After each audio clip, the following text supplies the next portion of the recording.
అసమర్థతను మనలో నుంచి తొలగించాలి. ఏంటిది అది? అసమర్థత అంటే నేను చేయలేను, నాకు చేత కాదు, నా వల్ల కాదు, అసలు నేనేమీ కూడా చేయలేను, నేనే దేనికి కూడా పనికిరాను, అసలుకి నా శరీరాన్ని నేనే జయించలేను. అవునా? నేనేది చూడకూడదు అనుకుంటానో అదే చూస్తున్నాను, ఏది మాట్లాడకూడదు అనుకుంటున్నానో అదే మాట్లాడుతున్నాను, అసలు నేను ఎలా బ్రతకాలనుకుంటున్నానో ఎలా బ్రతుకుతున్నానో నా బ్రతుకు నాకే అర్థం కావట్లేదని చాలామంది అసమర్థతకి గురైపోయి నేను దేనికి పనికిరాడని తమ జీవితాలను వారే చేతులారా పతనం చేసుకుంటూ ఉంటారు. కానీ దేవుడు మాట్లాడుతున్న మాట ఏం తెలుసా? నీకు చేత కాదు అని నువ్వు అనుకుంటున్నావు కదా, ఆ ఆలోచన కాసేపు పక్కన పెట్టి సమస్తము చేయగలిగిన నా చేతికి నీ జీవితాన్ని అప్పగించి చూడు, ఈ నూతన సంవత్సరంలో నూతన కార్యాలు నీ జీవితంలో జరిగించి రెప్ప పాటులో నీ బ్రతుకును మారుస్తాను అంటున్నాడు.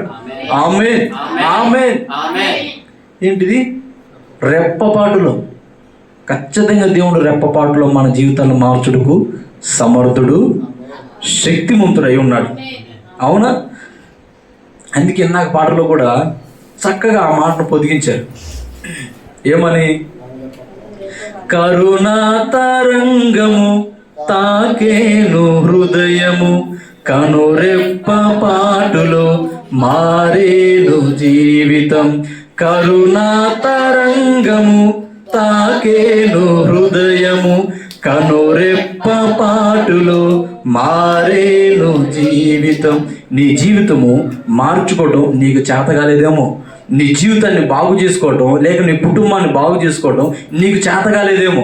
ఈ నూతన సంవత్సరం అయినా సరే నూతనమైన ఆలోచన నువ్వు చేసి నీ జీవితాన్ని లేక నీ కుటుంబాన్ని లేక నీ శరీరాన్ని అయినా సరే దేవుని చేతికి అప్పగించగలిగితే రెప్పపాటులో దేవుడు మార్చునుగాక, మార్చగలడు.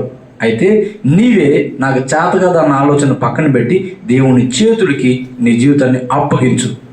ఆమేన్. మీకు ఇస్సాకు తెలుసా? ఇస్సాకు ఎవరు?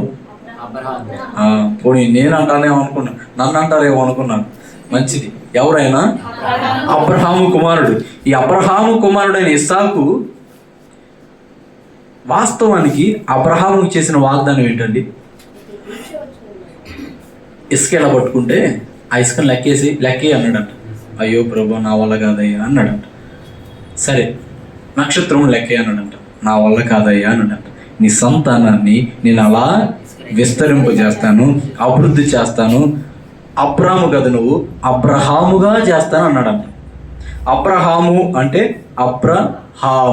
అంటే జనములకు తండ్రి. నీవిప్పుడు అసలు నీకు ఎవరు లేరు కదా, కానీ ఒక రోజుకి సమస్తమును నేను కలుగు చేస్తాను, నీ సంతానాన్ని విస్తరింపజేస్తాను అన్నాడు కదా. అయితే ఇస్సాకుకి మ్యారేజ్ అయింది. ఏమైంది? మ్యారేజ్ అయితే సంవత్సరంలో గతించబోతున్నాయి, కానీ రెబ్బెకాకు మాత్రం గర్భఫలం రాలా. ఇప్పుడు నేనేం చేయాలి? అసమర్థతలోకి వెళ్ళాలా? నా వల్ల కాదు, నా చేత కాదు అని అనుకోవడంలా. నా దేవుడు నాకు వాగ్దానం చేశాడు, నేను నమ్మకమైన వాడిని కాను అయినప్పటికీ కూడా నా దేవుడు నమ్మదగిన వాడు కనుక ఆ వాగ్దానం నెరవేరుస్తాడని చెప్పి మోకరించి ప్రార్థన చేస్తాడు. ప్రార్థన చేసినప్పుడు దేవుడు ఆ వాగ్దానాన్ని నెరవేర్చి వీళ్ళు ఒక్కరిని అడిగితే ఆయన ఏం చేశాడు? ఇద్దరిని ఇచ్చాడు. హల్లెలూయా. అంటే ఆలస్యం అయితేమో కానీ అద్భుతం చేస్తాడు. ఆమేన్. నిజంగా వీళ్ళు ప్రార్థన చేశారు గర్భఫలం కోసం, కానీ దేవుడు ఇలా ప్రార్థనని ఒక బహుమానాన్ని ఇచ్చాడా? వీళ్ళు అయ్యా ఒక్కరిని దయచేయ అంటే దేవుడు ఏం చేశాడు?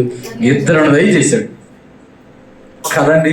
నిజంగానే దేవుడు ఇచ్చేది కొంచెం ఆలస్యమైనా సరే రెండింతలుగానే దేవుడు ఆలోచిస్తాడు. నువ్వు ఒకంత అడిగితే దేవుడు అంటాడు, ఒరే ఆగురా, ఇప్పుడే ఇచ్చాడనుకో ఒకంతే అదే కాస్త ఆగేవనుకో రెండింతలు దేవుని నీకు ఇస్తానంటాడు. ఆమేన్. కాబట్టి మీకు ఒకంత దేవుని కావాలా, రెండింతలు దేవుని కావాలా?